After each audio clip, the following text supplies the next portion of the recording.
So, okay, hindi ko binanggit dun sa FB Live kasi ito yung paghahanap ng trabaho.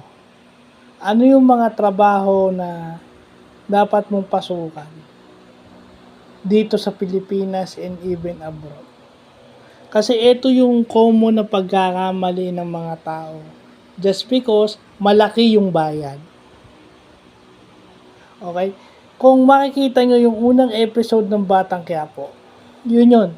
Yung isa pang matututunan natin sa Batang Quiapo, pinahanap ni Olga yung informant o yung informed women o yung asset ni Ramon Montenegro, yung Rubilin Sanchez. At ano ang ginawa dun sa Rubilin Sanchez? Pinagtulungan ng mga tauhan, binarel. So, ibig sabihin, pinatay.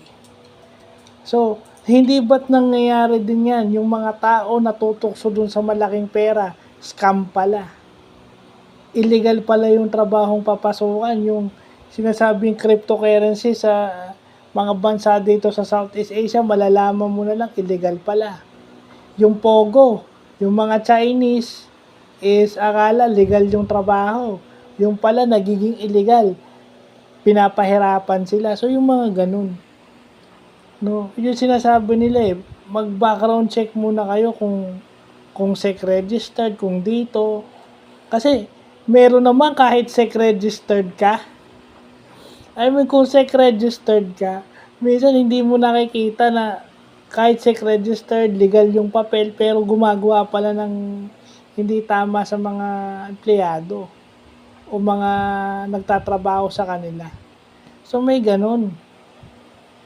Ginagawa na lang nilang front yung mga legality, yung mga legal papers, and then meron silang ginagawang extra on the extrajudicial on the outside. Parang ganun Kumbaga, ano yan ba yung spa, di ba sabi spa, pero nag-o-offer pa yan ng extra service which is illegal. Oh. So yun yung makikita natin sa Batang Quiapo, di ba? Mas mabuti na nagtatrabaho tayo ng legal, yung sweldo natin na malaki galing sa legal na paraan. 'Di ba? Huwag tayong matutokso doon sa laki ng pera kasi yung ibinabayad ni Ramon Montenegro doon sa asset ng si Rubilin Sanchez is napakalaki. Hindi ba nasisilaw tayo sa ganun? Oh. Yun nga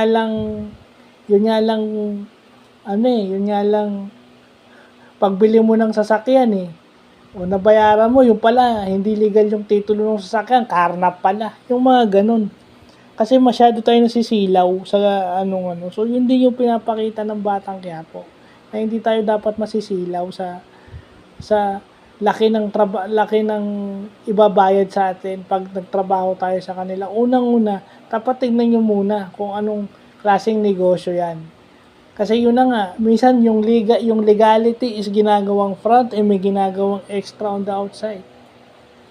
So, dapat siguraduhin nyo yan. Diba? Kasi may mga na gumagawa, uso rin talaga ang illegal kasi easy money.